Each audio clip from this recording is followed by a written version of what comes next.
First మీ దగ్గరికి couples రాగానే ఎలాంటి క్వశ్చనర్ ఉంటుంది మీ దగ్గర? Mostly is how long have you been married, ఎన్నేళ్ల నుంచి ట్రై చేస్తున్నారు, అన్ప్రొటెక్టెడ్ ఇంటర్ కోర్సా, 8 years ఉండొచ్చు, but they may be trying from 1 year only. ఎందుకంటే చదువుకోవాలనుకున్నారు, సంపాదించాలనుకున్నారు, సెటిల్ అవుదాం అనుకున్నారు. So many issues, right? Everybody has a right. ఇప్పుడు 40-year-old can come to us, a woman at 40 can come and say మాకు ఇప్పుడు పిల్లలు కావాలి, which is fine కదా. Everybody has their own free will in this democratic country.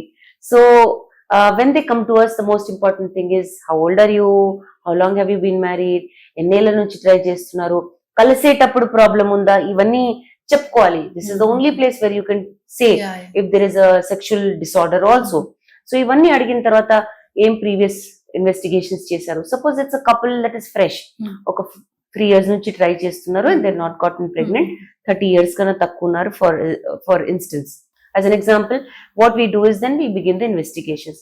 Usually investigations period కి 2 రోజు చేస్తే మంచిది.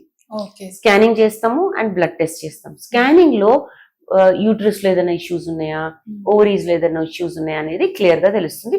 పీరియడ్ కి 2వ రోజు చేస్తే చాలా మంచిది. 2-3 days లో చేసేసుకుంటే మంచిది.